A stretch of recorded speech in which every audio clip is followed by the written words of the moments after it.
Good afternoon to everyone. I'm Ian Bremmer, President of Eurasia Group. I am not surprised that this room is completely packed, despite the fact that there are no Russians attending. Everyone else at the forum is deeply interested in what they are up to, and we all, the panel, recognize a lot of you here. We have 45 minutes for a very lively conversation on what's next for Russia and the implications for the rest of the world. Let me start by introducing my esteemed panelists, Alex Stubb, who is director of the School of Transnational Governance, the European University Institute, of course also former Prime Minister of Finland, Karin von Hippel, the Director General of Rusia, and then Samir Saran, who's the president of the Observer Research Foundation. Three serious global thinkers to talk about a very serious global issue. So let me start. Which is, if we want to talk about the future of Russia, and we don't have any Russians here to discuss it with, I'm stuck with you, on what you think the Russians think. I've heard so many people say that, well, we can't move to a negotiated settlement because the Ukrainians think they're going to win and the Russians think they're going to win.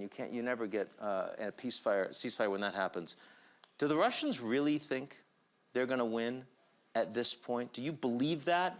And if they don't, what are the implications of that for how Russia is likely to behave in the coming months? Let's make it easier. Let's not talk long term. Alex, start with you. I guess I'm the natural start because Finland gave Russia its independence in 1917. Absolutely. So in that sense, you're very close to it. I don't know what the end game of this is going to be. I think in Georgia, the case was much easier. I mediated the ceasefire there with Bernard Kouchner as foreign minister. It was 5 days and 2 frozen conflicts. But this one is too difficult to define because Zelensky can't give up. We saw his speech a little bit earlier, and it's much easier to defend your country and your identity than to attack. Russian military is actually quite weak, surprisingly weak. And it's very difficult for Putin to define a victory. I think it has to be a territorial definition, so therefore for Putin it's only Donetsk, perhaps a little bit more, and Crimea, whereas for Zelensky he could never approve that. That's why I'm thinking we're in day 88 of the war. The Finnish Winter War was 105 days. This is going to go way beyond that. Much longer. I don't have an answer for where this is going to end. Because there's no stable equilibrium in the near future from your perspective, Alex. Truly. There's no stable equilibrium whatsoever. The only thing that we can hope for, I guess, is regime change. But even in that case, I don't know that we'll get a softer leader for Russia. And you know that in Russia, all leaders are supreme. They get their prerogatives either from God or the class. So, Karin, thank you for opening.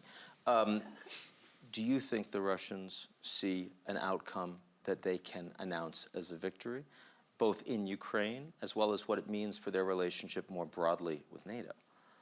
So thank you, Ian, and thank you for inviting me. It's a pleasure to be with all of you today. Even though all of you are sitting in the dark, it's hard to see who's in the room. I guess first I know this is an obvious point, but I would distinguish between Russians and Putin, because it's really Putin's war, and we don't want to vilify the Russian people. Even Russian soldiers who were getting killed, they didn't know what they were getting into at the start. So I do think this is Putin's war.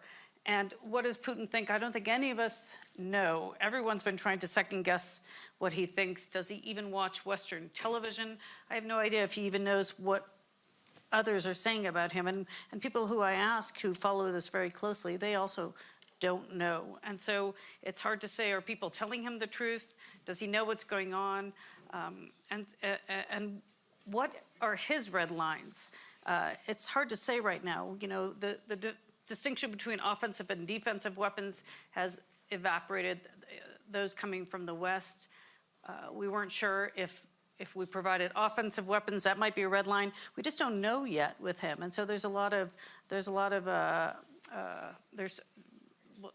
too many unknowns out there. Does it worry you that things that were clearly red lines for a lot of countries in the West 2 months ago, literally over weeks, vanished? Whether it's the type of weapons that are provided, or the real-time intelligence that's being provided, or the level of sanctions that be provided. I mean, literally on every one of those issues, things that a couple months ago, after the Russians had already invaded, and you said, no, that's too far, now they're not. What does that say to you? I think it actually says that the Russians are overwhelmed by what's happening. They might be red lines, and they might have been red lines, but I'm not sure they're capable of responding in the way that they would have done if they had actually spent money on modernizing their military, right? They're in a very different place than everybody thought they would be. Samir, do you think red lines for the Russians have been crossed at this point, and what do you think the outcome is likely to be? No, I would agree with Karin. I think even if they have been, I don't think there's too much coming by way of any fresh response. Pretty much everything that was in the toolkit has been deployed, other than, of course, something that none of us would want. And I think that's something that should worry us. At what point are you cornered enough to think about? Let's be honest here. I think, let me, Ian, go back to your conversation with Alex. I think the difference, or with Karin, in fact, with Russia and Putin, I think you came out with two distinctions, Russians and Putin. I think one of the trends we need to watch as we look ahead is, will that distance increase, or will that now start converging? And if it starts converging, then we are in for a terrible decade in Europe. Because we know a Russian society which unites against some sense of assault is resilient. And we could be in for a long haul. So I think that is a good trend to watch, the distinction between Russians and Putin. And the second is the equilibrium you mentioned earlier, Ian. I don't think the two equilibriums that work are desirable for both. One is, of course, a certain annexation of a certain territory, and we create a new line in the map, and everyone lives happily ever after. That's not going to happen now. So that equilibrium is not on the table, and is not certainly going to lead to peace. The second is a complete Russian retreat, basically go back to the pre-Crimea times, and literally make peace and begin new. That the Russians are not going to agree to. And I agree with Alex that even if you were to think about regime change, I fear that the next person who comes in will not come here to undo what Putin did, but to complete what Putin wants to do.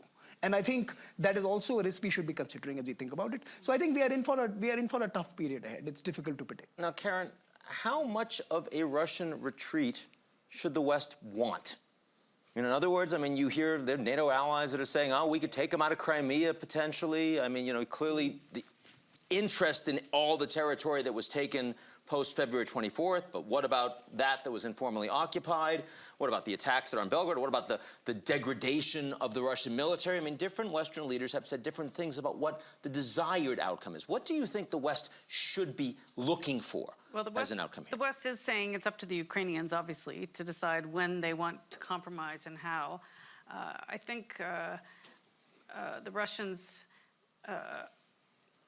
they're pulling back to a degree, but as Samir is saying, it's just so hard to know what they can go back home and describe as a victory. So sorry, I got cream in my eyes. It's hard to know. I'm sorry, I'm distracted a bit. Ian, could you start over with the question? No, sure. Yeah. The question was, what do you think the Western interest should be? Right, and at the moment we're seeing divisions starting to appear even amongst NATO allies. I think the French and the Germans want more of a compromise. The Americans in particular are now saying, that victory is possible. And NATO Secretary General has even said Ukraine could win this, whereas before... Yeah, and the Germans and the French privately are saying we should not be saying that the Ukrainians can win this, right? So I'm asking, where do you come down on that and why? Yeah, look, it really depends on how long this goes on for, because I think, Russia could just go for broke. It's hard to see any of us living with Putin after this. I think we'll probably talk about this a bit later, but assuming that they win this somehow, I don't see how any Western country can shake his hand in the future. He is already an international pariah. So there, in a sense, there's no going back to where we were with Putin. Some countries may, but many Western countries won't. And then what does that mean for him? Is he going to feel so much against the wall that he may do something really scary, which many of us are worrying about, something like a nuclear weapon or tactical nukes? Or will he just declare victory and try to rearm and prepare to go back again? But while he is alive, while he is a president of Russia, I don't think he's ever going to give up on this vision that Ukraine is part of Russia. Now, Alex, of course I have to go to Finland. You told me a couple of months ago that Finland was going to join NATO. You were a little bit ahead of the country, but not by much. They clearly are moving in that direction very fast. The Russians initially said, there would be military consequences. There was some nuclear saber rattling. It feels, at least in the last few days, they've walked that back a little bit. Is that an accurate read? How do you see the Russian reaction to what is almost certainly, or certainly likely, to be an expansion of NATO to involve a very significant piece of the Russian border? Yeah, I mean, I guess we should go back. I mean, I've been an advocate of Finnish NATO membership for the better part of 30 years. Very much in the minority, but things in Finland changed overnight on the 24th of February. We used to be 50% against, 20% in favor. Overnight, it was the other way around. Now the latest opinion poll is roughly 80% in favor. So it's a bit North Korea anytime, I must admit. And the parliament voted 188 in favor and 8 against. First time I've heard you compare those two countries. Yeah, I know. It's a tough one. It's a tough one. But so basically, it was something driven by rational fear. And the whole idea was that Finnish security policy has been based on a combination of idealism and realism. Idealism in the sense that we wanted bona fide to cooperate with Russia. When you have 1,340 kilometers of border with Russia, you want them to be more like Sweden than, like what they are, right? But then at the same time, we have one of the largest standing militaries in Europe with 900 reserves, myself and Kure Björklund included. We have 280,000 that we can mobilize in wartime. We have 62 F-18s. We just bought 64 F-35s, and we didn't buy them because of Stockholm, right? So this was the sort of balance. Now, the Russian reaction has actually been very moderate. I mean, when Putin and Lavrov say that Finnish and Swedish NATO membership is not a threat to Russian security, then you know that we're okay. So it's been very moderate. We expect some cyber attacks, homepages going down, perhaps the banking system attacked, a lot of information stuff, but conventionally, no. But what's your theory for why they've backed down publicly the way they have? Well, two reasons. One is that they will see Finnish and Swedish NATO membership as a Nordic model of the alliance. So that means that you've had Norway, Iceland, and Denmark as members since the foundation in 1949, and they haven't seen them as threats. So in that sense, they don't see our enlargement as an aggressive one. I think it was pretty cool, actually, that my president said when he was asked in a press conference with Boris Johnson that who should be blamed for this. He said, I think Putin should look himself in the mirror. That, this is Putin's enlargement. And in that sense, it's not an aggressive one. And I think they'll be quite calm about it in the future. The second reason is, I think the Russian military, I'm not an expert, but it is struggling in Ukraine right now. And you can't multitask. You can't go onto two fronts. And they want to keep the eye on the ball in Ukraine at the moment because this war is, as much as I'd like to say that, mixing Putin, this is Putin's war. It's about his legacy. He wants to see himself next to the Russian greats, Stalin, Peter the Great. He wants to see a historic Russia with one language, one religion, and one leader. He's not going to give up. So in that sense, he's focused on that, and that's why he doesn't have time that much for Finnish and Swedish NATO membership. Looks like Turkey has more time for that at the moment. Samir, you heard Karin say that Russia is now an international pariah. Of course, Russia is not a global pariah. Russia is not a pariah for the world's democracies. And I'm not just talking about India. I'm talking about Brazil and South Africa and Mexico and a whole bunch of countries. Tell me how you look at the West saying Putin is a war criminal, they need to be cut off, no Russian attendees at the WEF, Wimbledon, the Olympics. I mean, whether you're talking culture or economics. Ice hockey world championships, that's the key. For example, how do you relate to that? And not just from an Indian perspective. Actually, I don't relate to it. I think they've gone bonkers. That's my response when you shut down a musical performance or a ballet performance or prevent folks from participating in sports events. I think a continent has gone mad. That's my response to it. I don't relate to it at all. It's alien. I mean, it's like me saying that Americans are not permitted in India because they threw the Afghanis under the truck, right? Or they decided to invade Iraq and bomb them to the Stone Age. You know, the fact is that terrible things happen, and we must condone them, we must oppose them, we must resist them, we must do everything under our powers to prevent them from happening again. But this Manichean binary choices is an old European obsession, and God bless you for it. But I'm not going to be part of your binary decision making. Russians, like Karin rightly indicated, is more than Putin. And I think the test for the relationship that Russia has with the rest of the world, and I think that's your question, is going to be whether the Russian proposition, post what's happened now, is attractive and compelling and offers some benefits to the rest of the world.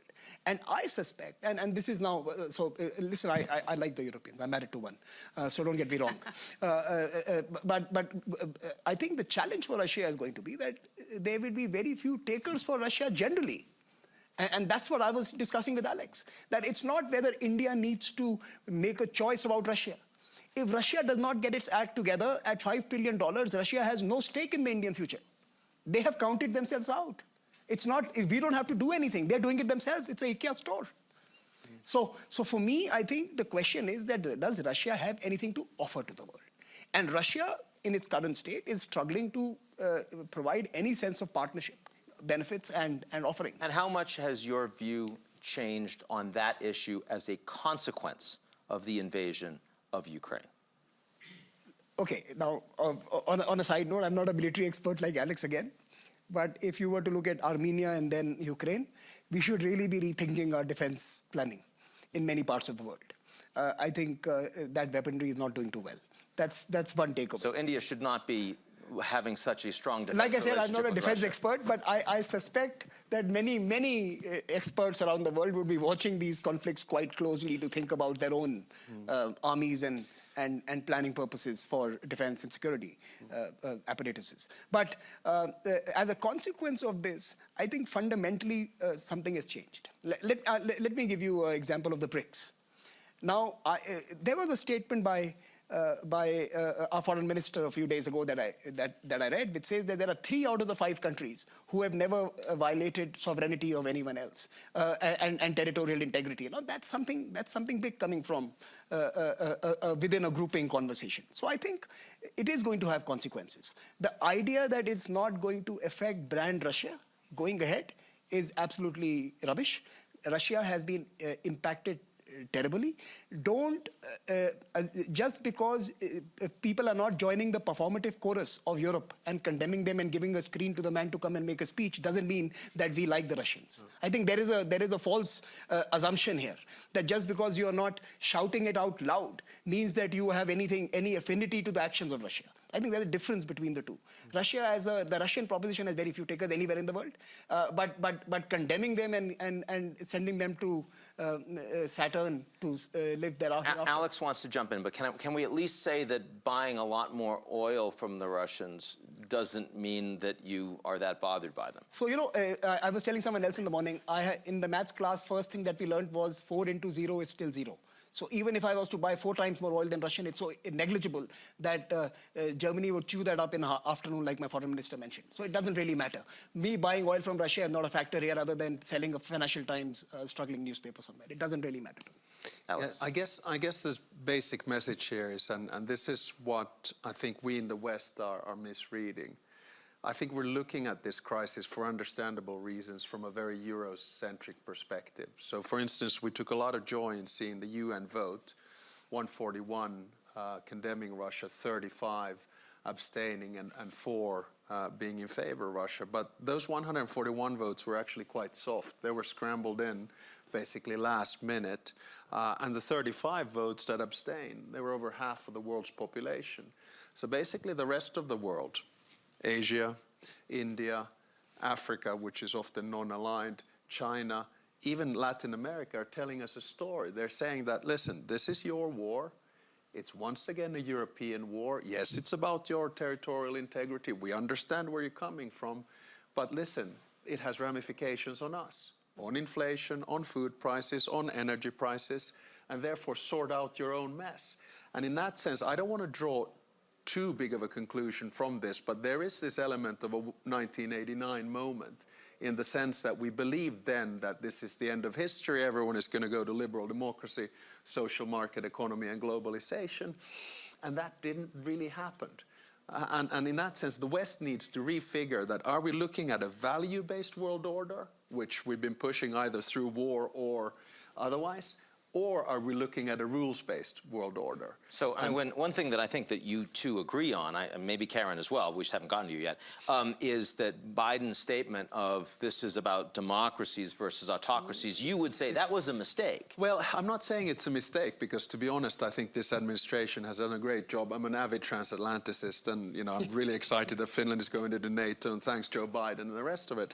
But I think it's too simplistic to say that we're moving towards some kind of a new Cold War with a liberal world order and an authoritarian world order. I think the alliances are going to be much more flexible than what we are used to. I also don't think that we're going towards an era, which is a lot of the talk here at the WEF, of deglobalization. I think we'll have more regionalization of globalization, but it's not going to go away. And that's why I saw one really interesting one. I don't remember which minister it was, who said that, yeah, all of you Westerners are talking about deglobalization. But if we look at it here in our part of the world, Asia, it's never been stronger. It's just that it's not an American or European globalization. I think these are kinds of things which feel uncomfortable for us, but we need to have a conversation about them. So I'm going to go to Samir, and then I'm going to ask Karin about China. But before I do, I just want to let the WEF know that I don't know what the time is. And so if someone can put a timer in. I have a Finnish watch called Suunto, a little product placement here, a great sports watch, 13:37. That's just so I know when we need to go to questions, if you can show me, because we are going to go to questions. I want you to stand up when I call on you, say who you are, and I'll make sure that we get to a bunch of people. But please, Samir. So autocracies versus democracies is Americanism. It's the bumper sticker view of the world. And Americans love the bumper sticker. So that's global politics explained in a bumper sticker. So let's leave that aside. But I think the question here is that how long before will the world start blaming the West for the inflations that they are experiencing at home, food security issues, energy crisis, economies tumbling down. And when will a larger chunk of the global 141 countries who voted for going to change their mind? And they're going to start beginning to realize that the weaponization of the financial system, SWIFT, energy, food, is not just a Russian action, it is also the response to the Russian action that is causing it. And I fear that may be another factor in the days ahead as the world realigns itself around this particular event. So let me ask you, from your perspective, which of these geopolitical gaps is more structural and significant? The gap between Russia and the G7 or NATO, or the gap between the developed world and the developing world? The latter. Because? You don't get us, and we don't get you. I think this... Well, Russia and NATO don't get each other either, I mean, to be fair. So Listen, that's a European problem. Solve it. Our problem is that globalization meant coming out of Europe, right? So I think the gap, the symmetry or the asymmetry in our understanding of many of the positions you have taken more recently as a group, as a continent, as a bunch of nations, seems to resonate less in many other parts of the world. And I think it could be a comms issue, and maybe we need to rework on how we communicate with each other. But it could also be that we are different. And that's why we have different sovereignties and constitutions. I mean, if I was American, I would have taken the American Constitution. We didn't, right? We built our own constitution. So we don't necessarily agree with how the world needs to be shaped. So I think there is a political realism that needs to also be injected into how we assess each other. We were meant to be different people. That's why we chose our own ways of managing ourselves. We decided to engage in trade and be good to each other and communicate and travel, and we need to continue to strengthen that. But to somehow assume that because we signed on to the WTO, we all agree to how the world must look like in the future, the homogeneity is not going to be there. It's going to elude us. So Karin, you look like you want to get in on that. I'll let you do that before I ask you about China. Go ahead. Just 2 quick points. I mean, it's interesting, Samir, you didn't mention you didn't blame China for the pandemic in many ways, and that's sort of. I did. I wrote like 6 papers on it. Okay, no, but just now. But no one retweeted it, so I stopped mentioning it. Okay, no, it's just that there's a lot of blame that can go around, right? All over the world. I mean, it's not just, and China hasn't taken any responsibility for potentially turning an endemic into a pandemic, I mean, epidemic, sorry. But, you know, And the Indians are on record as generally not liking the Chinese at this point. The Quad is kind of based on that, right? So we have that. The West versus the rest, it's more, there's Russia and China, and I think China is sort of second-guessing some of its, you know, close embrace right now of Russia. Then there's the West, and then there's the former non-aligned movement in a way that is probably going to act in a similarly non-aligned way that it used to, and not necessarily sign up for everything. And so what we may end up with, which is kind of an interesting return to political science theory, for those of you who studied David Matrani, is a form of functionalism where different countries and groupings come together for a common purpose, and then when that purpose is over, it ends. I mean, I don't think many people think that the UN can solve any of these problems anymore, right? So people talk about global governance. You know, the UN has not just failed in this particular case, but it has failed over the last few decades in so many ways. I am a former UN employee. I'm a fan of the UN, but I'm deeply disappointed in the fact that it's not able to provide the global leadership that we need in a time like this. Even the Secretary General today has been doing an amazing job trying to get people out of Mariupol, but more of the time than not, he admires the problem rather than tries to lead and provide that kind of good offices. Alexis, you want to jump in? Yeah, I guess one of the problems is that the multilateral system, which was created in a bipolar Cold War with the Soviets and the Americans, were created sort of in the image of the victors of World War II. I mean, you can pose the question that why is France, why is the UK sitting in the UN Security Council, right? I mean, you can pose the question legitimately now, 70 plus years later. And if you want to have a rules-based system, you need to have the bigger players have some kind of role as well. I know this is a little bit paradoxical, and some people push back on this, but I think we need to start thinking about that a little bit. A couple of additional points on China. I don't think, I met Xi Jinping a couple of times when he was vice president, and I think I was foreign minister. I think he wasn't very happy that this took place because he wanted to focus on domestic things. Two things, actually. Zero COVID policy, which is going to fail totally because you can't contain a virus. And then the party congress in October, November. Now, does he want Putin to lose? No. But I think Russia will become, if I may, a bit of a vassal state to China. China is not going to, a lot of people say it's going to pivot to Russia. No, it's not. It's going to oscillate between the two, the West and Russia, because it wants to avoid secondary sanctions. Because the business stock in Europe is 800 billion per annum, whereas in Russia it's under 80 billion. What it will do is the normal Chinese thing. In other words, create path dependencies inside Russia. So when we go out because of sanctions and power vacuums emerge, boom, the Chinese will go in and do the investment. So that's why I'm saying there's a lot of interesting shifts going on in this whole package. And so, Karin, do you see the Chinese, on balance, as having more opportunities that come out of this crisis, or is it much more of a challenge for them? It's a great question. I actually think China could have an incredible opportunity. I think President Xi is one of the only people that Putin listens to or is even afraid of. And if China were able to put pressure on Putin to end this war somehow, not only would China emerge in the global leadership position that many think it has come to, being now a superpower, playing a positive role, but it would also go a long way to repair its relationship with the United States. So it could be a fundamental shift if China can play that role. Now, at the moment, I don't see China interested in playing that role, and it hasn't indicated that it would. If anything, you watch Chinese media and they just repeat a lot of the Russia propaganda. So they're not there yet, but it doesn't mean they can't be there. Now, I want to turn to the audience. Can you please raise your hands and I'll call on you. Last question from me, quick one before we go, and I'll start there, which is President Zelensky, who I've not actually mentioned, and I really should before we go to Q&A, right? He's comes out of the last 3 months stronger, an international hero, vastly more support, more well-armed military. Alex, do you think that Putin is remotely willing or capable to live with that reality? Or are we sort of destined for another Russian bite at the apple if they're capable of doing it at some point in the future?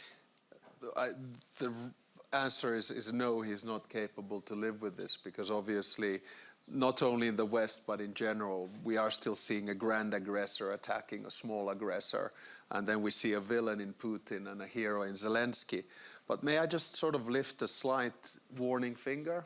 And just sitting and listening to Zelensky's speech today, and looking at the general mood, not only here in Davos, but I think in the West, I think we're approaching the moment of what I call war fatigue, which means that we are into day 88 or 89 of the war, and we lose a little bit of that, how would I say, intensity and emotion that we've had with it. I mean, a lot of us on Twitter, of course, we follow it every day, you know, and we try to sort out and try to understand.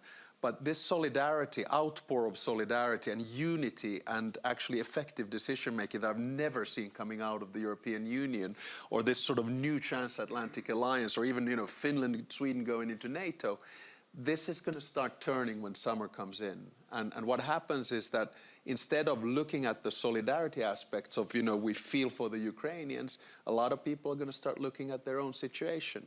And we are in a situation where we're going to see an economic downturn, which is going to be combined with inflation, which is going to mean stagflation, which is going to be higher energy prices, higher food prices. And on top of that, we have over 5.5 million refugees in Europe now. So what I'm trying to say is that to keep up the public support here for the war, whether you're Zelensky or whoever, is going to be extremely difficult. And that's why we're starting to see a little bit of cracks in European Union. One-word answer, who gets fatigued faster, the Americans that are farther away and don't care as much, or the Europeans that have a lot more to sacrifice and lose? Probably Europeans. Question to you, sir. Hi, Bill Browder. I'm the head of the Magnitsky Global Justice Campaign. This question for Samir. One of the huge elephant in the room is the Putin weaponizing the price of food by restricting the export of grains from Ukraine. Is having an effect on, as we just said, on food prices and fatiguing people. But it's particularly fatiguing the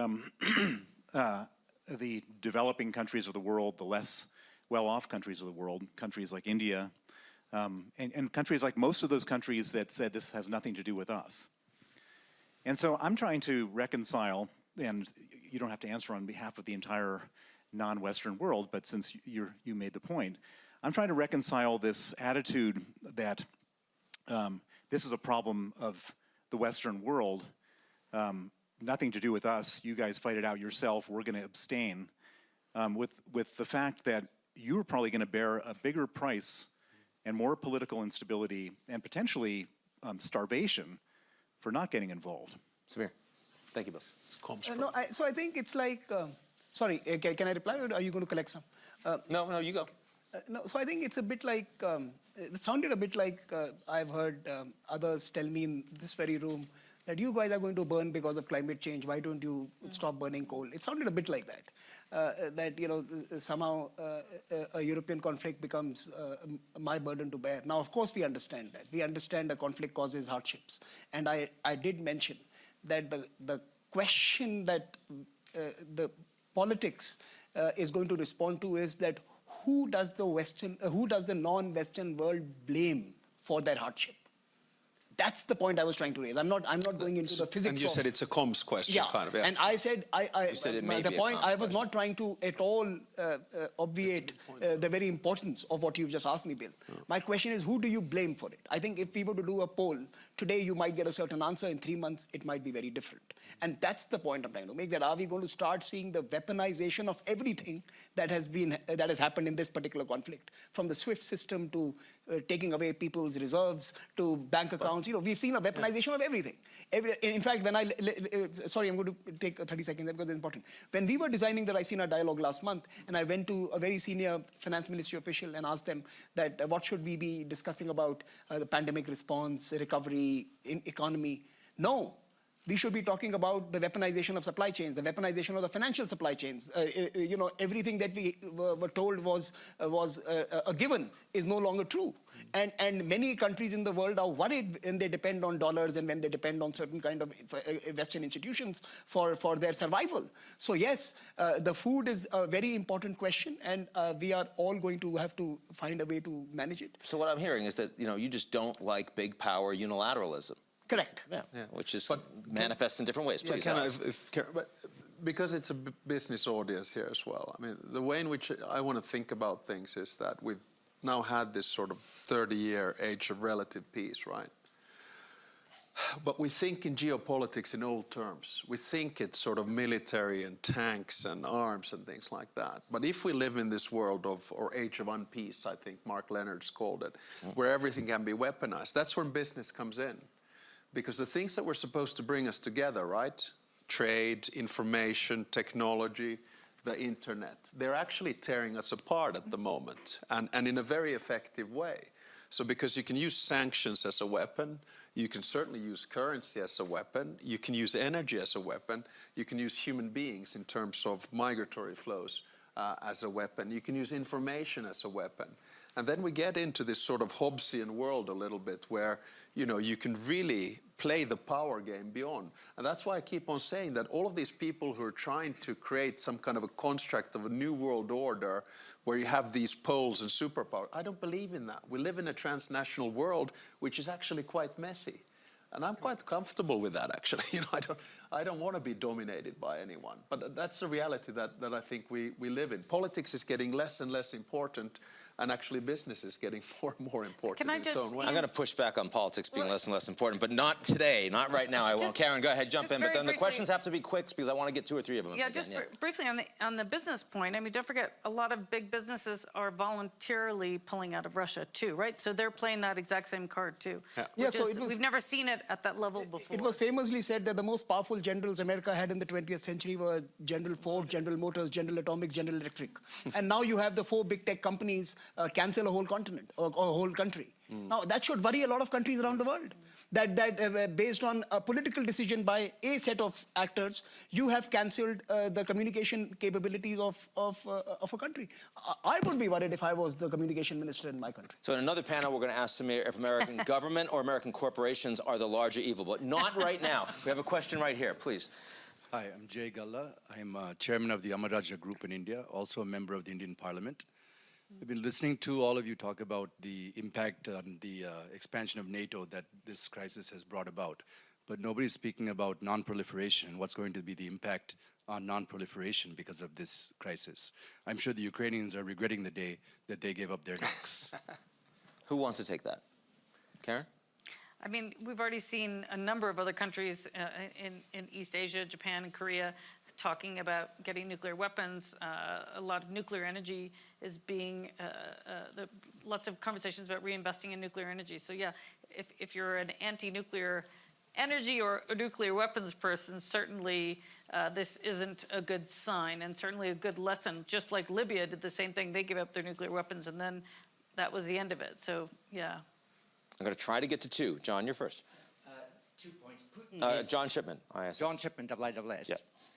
My view, Putin is hypersensitive to perceived provocation, but also hyper-responsive to perceived license. And the mistake that many in the West made in the first 30 or 40 days in the war is that we said what we would not do and left too ambiguous what we could and would do. We lost all of our NATO muscle memory of flexible response, intra-war deterrence, strategic ambiguity, and gave him too much license. I would test Samir's second proposition. His second proposition was that Russia would not accept the requirement for a full withdrawal. If the Ukrainians are willing to fight for it and we're able to enable it, that's a proposition that should be tested. If we cannot assure a free and open Black Sea, how can we talk in Europe and in North America about a free and open Indo-Pacific? My argument would be that the Western Indo-Pacific tilt is dependent on some success in maintaining the European security order. On communication and messages, I would say to the Chinese and to Asians, the European security order is a core interest of the West. We only invite you to respect that. I kind of want Samir to answer that because I think it'll be interesting. No, I like that Europe has core interests. I like that. But their behavior in the last 10 years hasn't reflected that. And we were told that you're empire of norms. I think that was a term that was used for EU, not empire that would have military and security interests. But I'm glad there is a military and security muscle emerging. And I hope, and by the way, we will be cheering for you if your core interests are protected, especially against the insidious and sometimes creeping onslaught from the Chinese. And that is the test. Bullying a $1.5 trillion economy with sanctions is not bravery. But taking on a $15 trillion economy and bringing them to keel, it would be defending core interests. And I don't think I'm seeing that sitting in Asia. Alex, jump in. Yeah, just quickly on Europe used to be called a regulatory superpower, but I actually think it's become an actor in the past 10 to 12 years, whether you like it or not. Because if we live in this new world of geopolitics, actually a lot of the instruments that the European has, competition policy on big tech or trade sanctions, for instance, they are the exclusive competence of the European Union. I think the European Union was an actor in the euro crisis. You might have liked it or not. Correct. It was an actor in the migration crisis. It certainly was an actor in COVID. And now it's an actor in the war in Ukraine, which is kind of interesting because we always belittle what the European Union does. So you should look at it as, like Samir said, as both an actor and a regulator. It's never going to be, you know, a big state or anything like that, but it certainly has a role which is different from what it used to be. A good argument for why politics matters more, as we just suggested. Yes, please. Cor van Zadelhoff from Holland. What is true about the serious rumors that Mr. Putin is seriously ill?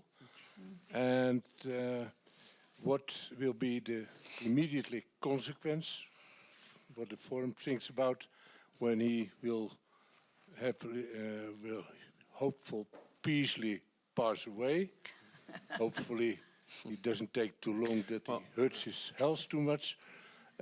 What is the immediate consequence you expect from this fact? Well, Alex, you're geographically closest to him, so clearly you have the most insight into it. I can see you from your house. First observation is I never liked this sort of psychoanalysis that a lot of Western media was doing about, you know, the state of the mind of Putin and the size of his tables and COVID isolation.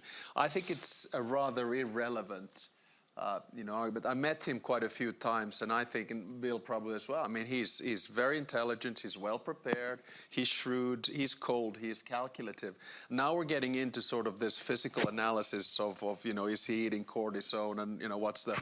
It's not the point. You have to understand that in Russia, ever since the 1600s, there has been a stable, strong leader with the Romanovs that came in after the age of unrest. There's only been one period where the leader hasn't reigned supreme, and that was Yeltsin from 1991 to 2000. Everyone else, there's a clear hierarchy and a full dependency on both the oligarch side and the governance side and the princes. So there can always be a rather easy transition to a new leader within the Russian system, but it's always exactly the same. So in that sense, it's almost irrelevant whether Putin is leading the show or not. What happened in 1991, after the sort of pushing away of Gorbachev, there was a junta that came in, which was much more hardcore, until then Yeltsin stood up on the tank.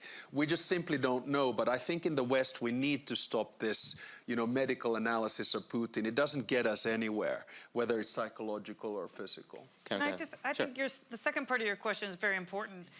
You know, what does the world look like after Putin is gone, and what should we all be doing, whether, you know, planning in the boardrooms or planning in governments, to try to mitigate the negative impact if we do end up with another like-minded or a Navalny type? We just don't know, but certainly there are things we can be thinking about now, and it's important to be thinking about that now. I don't think we're talking about it enough. Samir, go ahead. You know, I think I just want to pick up on Alex's point and something that you mentioned, Ian. Listen, I think we all have to realize, and especially those who believe in largely free, open societies and fair business arrangements, that the EU, the Indo-Pacific, the US interests, Indian interests are not independent of each other. And in some sense, I think the big project we all need to look forward towards is making the multilateral world, multilateralism, work with the multipolar world. I think, like Alex mentioned, it was shaped by two big powers. And the winner or the winners shaped many of the ethics to their preferences. We're in a very different world. And I think the multilateralism is not fit for purpose anymore. It's not serving any of us. By the way, on John's point, I think you're absolutely right. I think the Indo-Pacific and European security are linked, are joined at the hips in some sense. And it is impossible for the continental play to not be shaped in a certain way unless Europe stands up. And Europe is standing up. And like I said, I applaud that. Many of us are going to be cheering for a strong European security presence in many of the debates of the future. Perhaps it could moderate some of the idiosyncrasies of the US, by the way, who also needs to, who's beginning to also realign many of their recent positions. So I think we need to work together, and I'm hopeful that we'll do that. I promised you lively, informative, and on time. Would you please join me in thanking